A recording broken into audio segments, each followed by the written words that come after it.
ಓಂ ಶಾಂತಿ. ದಿನಾಂಕ ಆಗಿದೆ 20/9/2025. ತಂದೆಯು ನೀವು ಹಳೆಯ ಭಕ್ತರಿಗೆ ಭಕ್ತಿಯ ಫಲವನ್ನು ಕೊಡಲು ಬಂದಿದ್ದಾರೆ. ಭಕ್ತಿಯ ಫಲವಾಗಿದೆ ಜ್ಞಾನ. ಇದರಿಂದಲೇ ನಿಮಗೆ ಸದ್ಗತಿಯಾಗುತ್ತದೆ.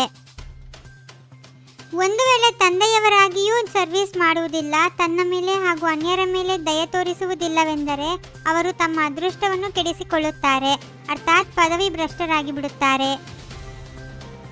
ಆತ್ಮವೇ ಶರೀರದಲ್ಲಿ ಪ್ರವೇಶ ಮಾಡುತ್ತದೆ. ಒಂದು ಶರೀರವನ್ನು ಬಿಟ್ಟು ಇನ್ನೊಂದನ್ನು ತೆಗೆದುಕೊಳ್ಳುತ್ತಿರುತ್ತದೆ. ಶರೀರವು ಬದಲಾಗುತ್ತದೆ, ಆತ್ಮವು ಬದಲಾಗುವುದಿಲ್ಲ. ತಂದೆಯು ತಿಳಿಸುತ್ತಾರೆ, ಕಲ್ಪದ ಪುರುಷೋತ್ತಮ ಸಂಗಮಯುಗದಲ್ಲಿ ನಾನು ಬರುತ್ತೇನೆ. ಆಗ ಇಡೀ ವಿಶ್ವವೇ ಪುರುಷೋತ್ತಮವಾಗುತ್ತದೆ. ಈ ಸಮಯದಲ್ಲಿ ಇಡೀ ವಿಶ್ವವು ಕನಿಷ್ಠ ಪತಿತವಾಗಿದೆ. ಸತ್ಯಯುಗಕ್ಕೆ ಅಮರಪುರಿ ಎಂದು ಕರೆಯಲಾಗುತ್ತದೆ. ಇದು ಮೃತ್ಯುಲೋಕವಾಗಿದೆ. ಈ ಮೃತ್ಯುಲೋಕದಲ್ಲಿ ಆಸುರಿ ಗುಣವಂತ ಮನುಷ್ಯರಿದ್ದಾರೆ. ಅಮರಲೋಕದಲ್ಲಿ ದೈವಿ ಗುಣವಂತ ಮನುಷ್ಯರಿರುತ್ತಾರೆ. ದೇವತೆಗಳು ಯಾರಿಗೂ ಪೂಜೆ ಮಾಡುವುದಿಲ್ಲ, ಅವರು ಪೂಜ್ಯರಾಗಿದ್ದಾರೆ. ನಂತರ ಯಾವಾಗ ಅವರು ವೈಶ್ಯರು ಶೂದ್ರರಾಗುವರೋ ಆಗ ಪೂಜೆಯು ಆರಂಭವಾಗುತ್ತದೆ. ಧರ್ಮಗಳು ಹೆಚ್ಚುತ್ತಿವೆ ಎಂದರೆ ಎಂದಾದರೂ ವಿನಾಶವೂ ಆಗಬೇಕೆಂದು ತಿಳಿದುಕೊಳ್ಳುವುದಿಲ್ಲ. ಎಲ್ಲ ಧರ್ಮಗಳಲ್ಲಿ ಶ್ರೇಷ್ಠವಾದದ್ದು ನಿಮ್ಮ ಬ್ರಾಹ್ಮಣ ಧರ್ಮವೇ ಆಗಿದೆ.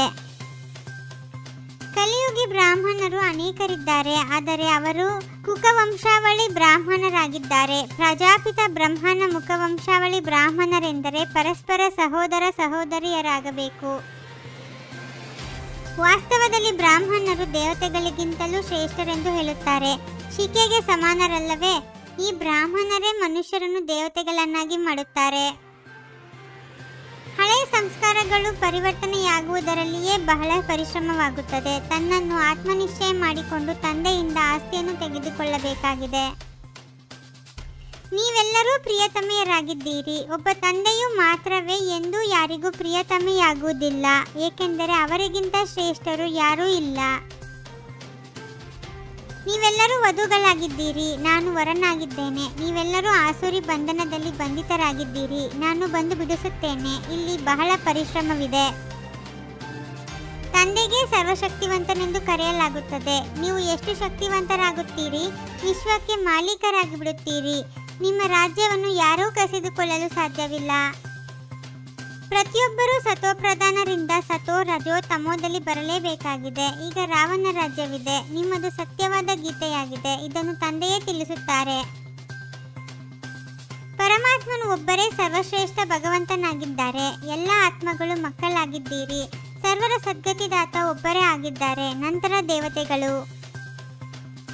ತಂದೆಯೇ ಕುಳಿತು ನಿಮಗೆ ಓದಿಸುತ್ತಾರೆ. ಅವರು ತಂದೆ ಶಿಕ್ಷಕ ಸದ್ಗುರು ಆಗಿದ್ದಾರೆ. ಅಂದ ಮೇಲೆ ಎಷ್ಟೊಂದು ಗೌರವವಿರಬೇಕು.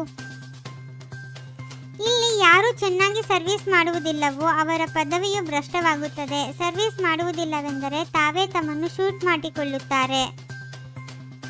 ಈ ಅಮೂಲ್ಯ ಜೀವನದಲ್ಲಿ ಓದಿಸುವ ಶಿಕ್ಷಕರ ಪ್ರತಿ ಬಹಳ ಗೌರವ ನೀಡಬೇಕಾಗಿದೆ.